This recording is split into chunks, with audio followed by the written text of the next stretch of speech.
Hello, welcome to NFL UK. I'm Tom Julian. This is Ben McClymont. I guess we should explain what we're doing here, shouldn't we? Let's do it. We are a brand new NFL YouTube channel based in the UK, and you haven't seen anything like this before.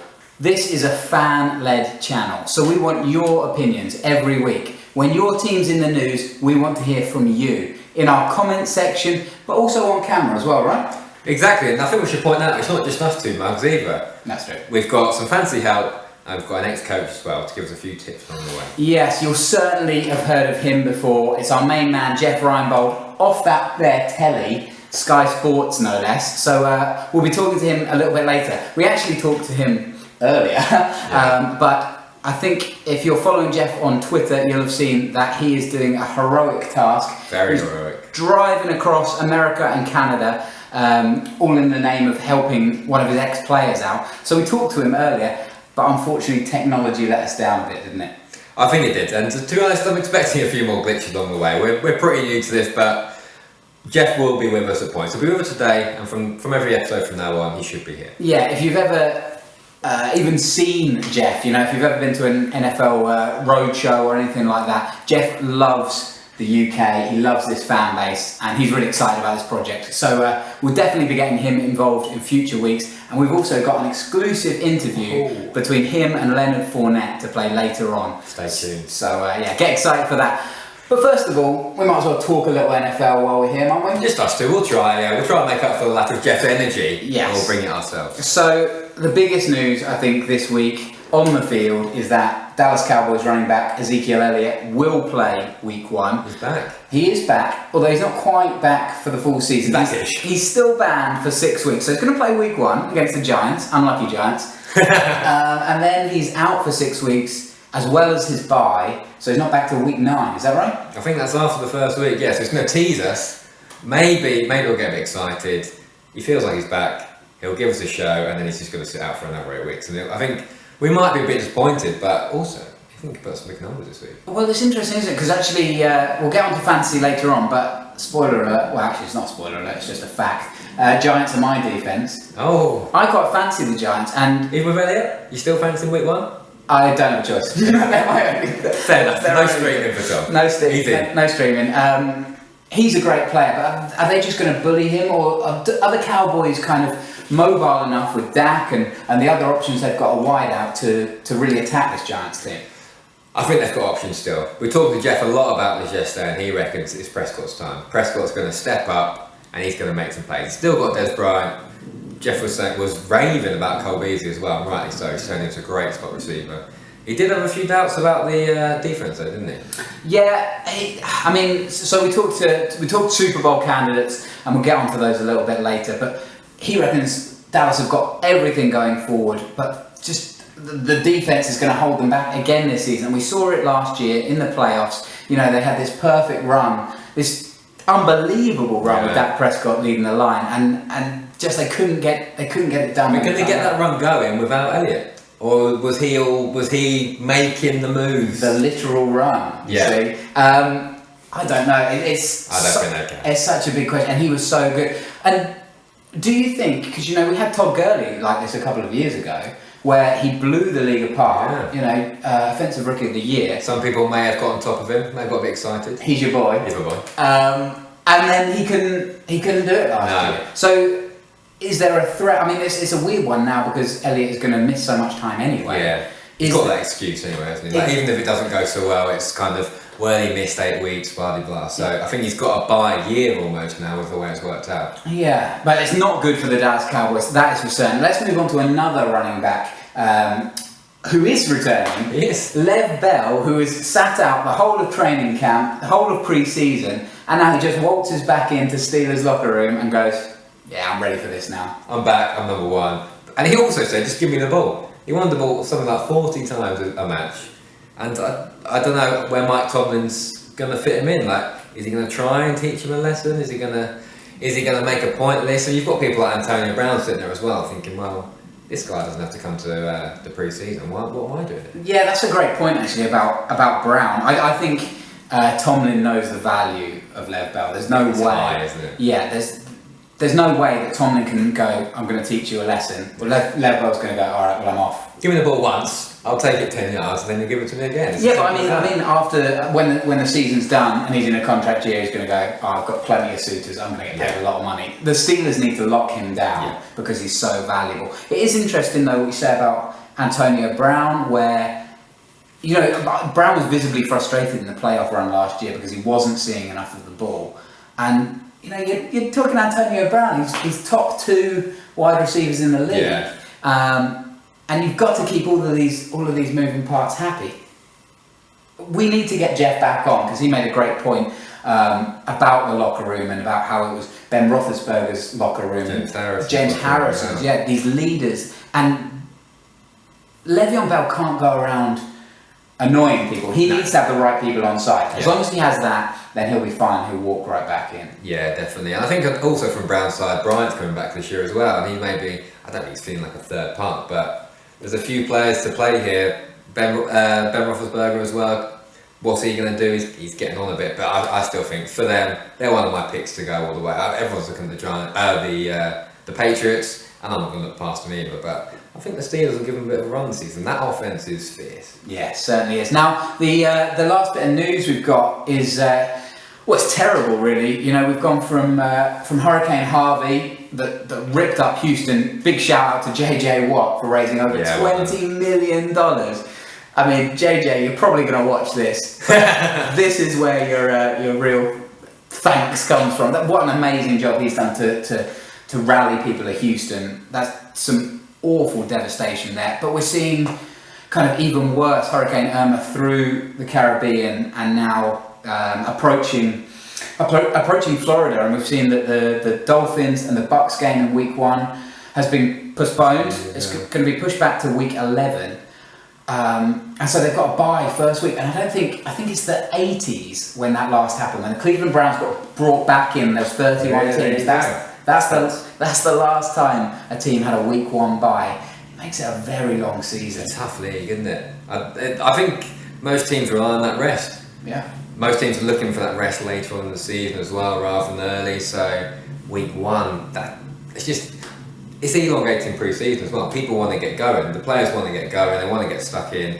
I don't know, starting week 2 and then continue all the way through. That's going to be a long season. Yeah, especially for a team, I think, like the Bucs. You've got James Winston, you've got Mike Evans. They're obviously the team of Hard Knocks on Sky Sports. They feel ready, surely. They've been in the spotlight for so long now. Yeah, and they're an exciting team as well, aren't they? You know, they've got some real nice pieces on both sides of the ball. They're quite a fun team to watch, and you just felt like it was their time to take the NFC South by storm. Oh, it's a poor part. Oh no, I didn't mean to do that. I'm not happy you pulled that up. But now they're going to start this start to the season, and it just feels a bit disappointing, doesn't it? Yeah, it feels a bit disappointing, but you got to safety first, and at the end of the day, safety first, indeed. Okay. Yeah, absolutely. We hope that the storm literally blows over, and hopefully there's not too much more devastation. We're not just us, as Ben mentioned before. We've also got our Fantasy UK expert, James Simpson. James Simpson, what have you got for us in week 1? I'm James Simpson, your fantasy football analyst for NFLTUK UK.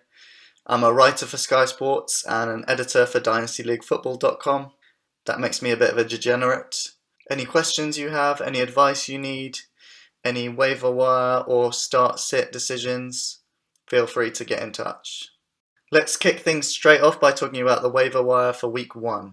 You got to identify some players who might help you at the last minute. Maybe you've had an injury. Maybe you're just not sure of a good matchup in week 1.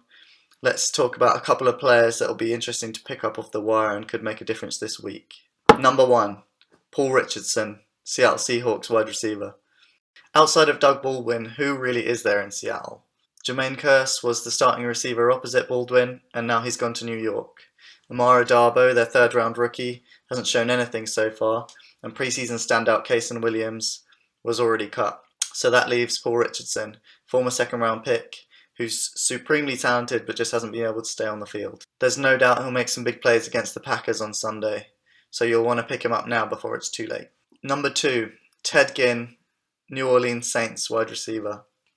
With Brandon Cooks gone and Willie Snead suspended the first 3 games of the season, who's Drew Brees going to throw to? Michael Thomas is the clear number 1 option, but Drew Brees always finds ways to get all of his fantasy assets involved. Over the past 2 years in Carolina, Ginn put up 1,500 yards and 14 touchdowns, and there's no doubt the Saints will find a way to get him the ball deep. He could be a great boom or bust player at your flex spot all season. Number 3, Wendell Smallwood, Philadelphia Eagles running back. LeGarrette Blount was the big name signing in the backfield in Philadelphia, and we all know what Darren Sproles can do, but it might actually be Smallwood who breaks out at running back for Philadelphia. He's explosive, he's powerful, the coaches love him, and he might fit the scheme better than Blount ever will. He might surprise a few people by leading the team in rushes. Number 4, Chris Carson, Seattle Seahawks running back. This might be a preemptive pickup, but there's question marks about whether Eddie Lacy can handle the full load.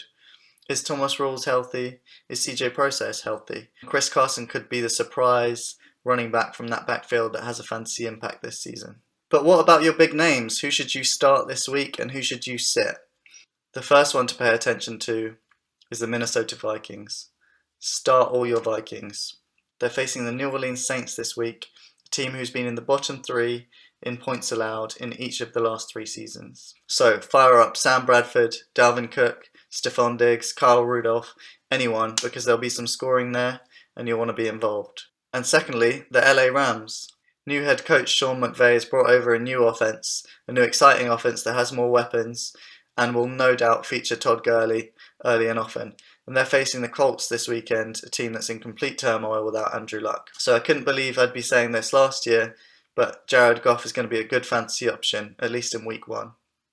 And to piggyback off missing Andrew Luck, one of this week's sits is T.Y. Hilton. Without Luck, he's going to struggle. Scott Tolzien is the starter, and I think they'll find it difficult to put up points on the road in LA. Hilton thrives on the deep ball, and without Andrew Luck, he's going to be in trouble. And my second sit is also another AFC South receiver, Allen Robinson. The Jags face the Texans this week, the same Texans who are getting back JJ Watt from injury and look like they could have the most dominant defense in the league. I'd be really worried starting any of the pieces on the Jacksonville offense this week. And finally, as the season's just about to kick off and we've all been waiting for so long, I thought I'd ask, who are the players on your all my guy team? Which player at each position have you ended up getting in all of your drafts this off-season? For me, most of my teams seem to end up with Carson Wentz, Amir Abdullah, Stephon Diggs and Jimmy Graham. And if those guys can have success, then I'm going to have a great year. Please do get in touch if you have any fantasy football questions, and you can reach out and get in touch on Twitter at NFL_talk_UK. Thank you very much, James. There was some great fancy shouts there. A little more off the beaten track than some of the ones I've seen. So I think let's get stuck in with something that Tom's not so hot on. I'm lukewarm on, and that's the Rams. Yeah, I mean, I've known James for a little while now, and he's a great fantasy player, so fair play to you, James. But the Rams, week 1, I mean, it's a great matchup, to be fair. Playing the Colts without Andrew Luck. You know, Luck looks like he might be out for 4 or 5 weeks, but yeah, the Colts have a terrible D. But backing Jared Goff, I'm just not sure I can do that in week 1. I'm not sure about Goff either, but I am backing Gurley. I think it's his time to come back. Now, you should know, before we go any further, Todd Gurley, Ben's boy, always backed him from year 1, then year 2, not very pleasant, year 3. It's all about the highs and the lows. You've got to keep going. When you get the highs, you've got to ride the lows out to come back to the highs. I think it's Gurley's year. I think there's no other man they're going to build the offense around than Todd Gurley. The idea is going to be to get him the ball, and that will be in lots of different ways. I think they're going to give him the ball a lot straight down the middle, and I think they're going to look to dump a lot off into it as well. Don't you think, though, they don't have enough at wide receiver? So still, the Colts, even though they're not a great defense, they're not going to worry about wide receivers. And they're just going to come for Gurley like everybody did last year. He just got battered every single week. There's a lot of pressure on Goff, isn't there, to step up. They made a big trade, get Watkins in. Maybe that'll prove effective for not only for the whole offense, for Goff, for Gurley. Get Cooper Kupp in as well. Everyone's raving about the kid, so maybe there is a few like silver linings here. I'm willing to kind of take a little stance here and go, yeah, okay, maybe the Rams could get something going. I'm not saying they're going to win a whole load of games, but from a fantasy point of view, bit of pressure off Gurley, Goff can throw the ball better, and Gurley scores big. Are you going to start Gurley week 1? Oh yeah, Gurley's starting every week. Not spoiler alert again, but you picked him up in week 3, round 3, so that's not too bad for Gurley. That's a good pickup, isn't it, really? When you're looking at someone who's going to, number one, running back, he's going to get the ball a lot. Well, I think that's what you wanted third round. Yeah, another little surprise name that James used there was Paul Richardson, actually the first name James mentioned, Seahawks wide receiver, and he basically said that the options aren't really there for Russell Wilson. You know, you've got Baldwin as your main man, and then nothing really else. Jermaine Kearse is obviously with the Jets now, having made up that Sheldon Richardson trade. So there's a hole for somebody to come and fill that. And Paul Richardson is probably on a lot of people's boards, you would have thought, on waivers still. And he might be a great option. It's going to be, hopefully, a high-scoring game. I'm a big Russell Wilson guy. Yeah. So you back in Richardson as well? Or is he going to throw elsewhere? There's still Jimmy Graham as well. Jimmy's going to get a few. That's true. And they're obviously going to try and run the ball. They love running the ball as well. James mentioned Chris Carson potentially to also pick up. So I think there might be a little bit of a committee there. I think I've got a big committee, to be honest. I'm not sure where that's going to exactly divide itself out to. Hey, listen, as long as Russell Wilson picks up the point. Now, I love the thing that James finished there, all my guys. Who are the guys that you pick up every single year or every single week? You might be in a few different leagues. I think I'm in 3 or 4 this season. You get to the later rounds maybe and you see the same guy on the board. You're like, yes, every time. Yeah. Who are they for you? Who are they for you? For you? For me? For me, Todd Gurley. He was going 3rd, maybe 4th round. I picked him up 1 year in one draft, and I thought that was good value. And the guy later on was Devontae Parker for me. He's currently on my bench, but Jay Cutler is picking him up. He's saying he's a bigger version of Alshon Jeffrey. He likes him. Jay Cutler likes to throw the ball to one person. If Parker's going to be that man, I'm picking him up. I don't know, 9th, 10th. He might be in your waivers. I doubt it, but he might get a cheeky trade there, and I think Parker might be one to watch. Yeah, I think you're right. Again, he's going to suffer with the Dolphins not having that bye week at any point in this season. The guy that I've gone for is Corey Davis of the Tennessee Titans. You dropped him quite early, didn't you? No, I picked him up 8th. Oh, okay. 8th round, 9th round, something like that. I really like him. It's obviously had a few injury concerns. But I think this Tennessee Titans offense could be really, really exciting. I buy into Marcus Mariota if he can stay fit. And they've got lots of options there as well. I know they're going to run the ball a ton, but DeMarco Murray hasn't looked brilliant in pre-season. And with those options, Mariota can make the throws. And he doesn't throw interceptions in the red zone, so that's going to be points on the board, Benny. Big bonus for him. And he's in my team as well, so you win, I win, we all win. Everybody's happy. Who's going to be happy in February?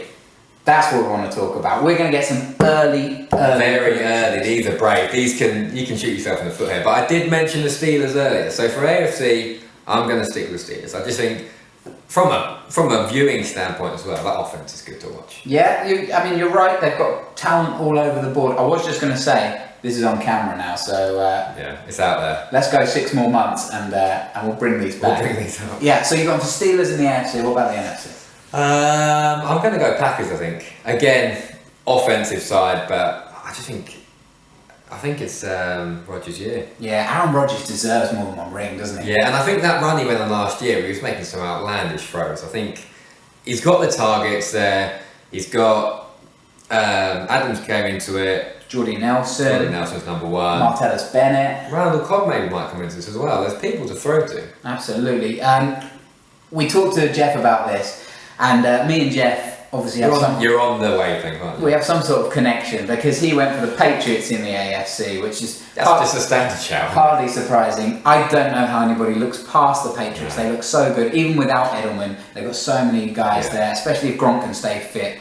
So many people to carry the ball, to catch it, to run with it, to kick it even. Brady kicked it, didn't he? You seen him kick it a few times? Yeah, he loves it. And in the NFC, I also went for the Seattle Seahawks. I'm high on them. I love their defense. Love that they picked up Sheldon Richardson. Don't care that it's a contract year. They'll get the best out of him. How does he feel? He's left the Jets. And where's he ended up? Right, so everyone's jumping ship on the Jets. Sheldon Richardson's just waiting, just going, do you know what, it's got to be my time. Yeah. And this late on, he gets to land with the Seahawks. He's going to have a phenomenal year. Yeah. That is for sure. Let's go for somebody then a little bit more outlandish then, Ben. Who do you see making a run for the title? Maybe needs a little bit of luck to get there. Not the Colts, because they haven't got much luck. But it's not a big shout. A season of this. Yeah, you've got a season of this. This goes on.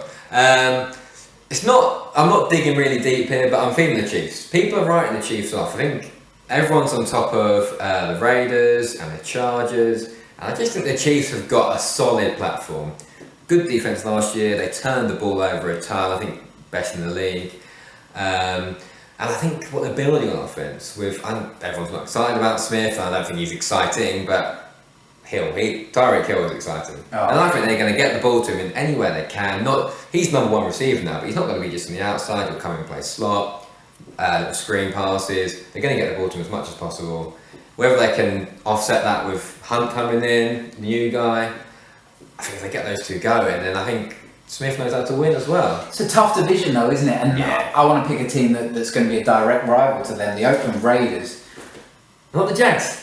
So I can You can done your Jags out. I mean, the Jags are my team, but we can throw this away for this season, can't we? You know, they've won the draft again, but they need to show it. They don't have a quarterback. Blake Bortles, come on, man, show us something. Show us what you showed us in year 2, and let's get excited about it. But no, a team that I want to talk about is the Oakland Raiders. Yeah. They are fun to watch. They've got Derek Carr back, they've got Amari Cooper, Khalil Mack on the other side of the ball.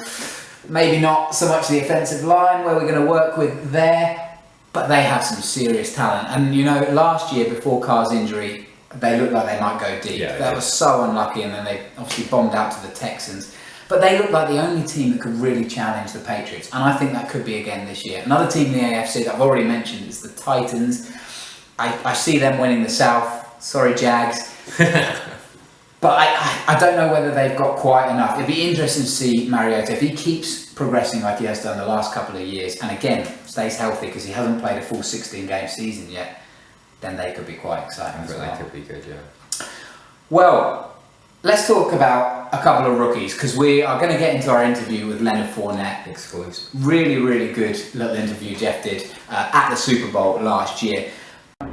What a treat today to have the number one back in the draft out of LSU, Leonard Fournette. Yes, sir. Welcome to Leonard. Man. Now, again, this is going back to the UK, the fans in England, and anybody that wants a running back, why should they draft you? I mean, I have the personality, man, the looks. You know, my background, I come from New Orleans, man. I mean, everybody loves New Orleans, and I think I could bring a lot to the table. You know, you said to me when I asked you earlier, I said, where do you want to go? And your answer, I thought your answer was a great answer. You want to share that with the listeners? Yeah, like I said before, man, I just want to be a puzzle. You know, one of the pieces to the puzzle that I can add to help any and everybody out. You know, at the end of the day, you know, I want to get the ball, and I know there's a lot of money on the line, but it's also about winning too. You know, I come from a winning program, you know, since high school, since park ball. So winning has always been a part of my culture. You know, I met this kid when he was just a little pipsqueak kid, and nobody would have ever forecasted that Leonard Fournette would turn out to be the guy that he has turned out to be. I'm so proud of you. Yes, sir. You know, you just signed the deal with Panini. Things are happening in your life. Man, I just want you to know that for all of us who've watched you over the years, you've been a pleasure to watch, and it's great to see a guy like you have an opportunity to have success. I mean, most definitely, man. Appreciate everybody who's been supporting me over the years, man. And I just thank God for all these blessings coming my way, especially with the Panini deal exclusive, man, the first running back to get it. And I thank you for having me. Well, you know, now let's throw this one back to the UK. Now, you got a chance to maybe one day get on an airplane, come over and play. We just sold out our second game. There's going to be 4 sellouts next year in England. How would you feel about showcasing your skills in London? I mean, that's different. You know, I love to come out there. You know, they say it's different from America, so I would love to have the experience to go out there and play. All right, this is a baller's baller. So if you need a running back, here's where you go, right there. Yes, sir. Appreciate it.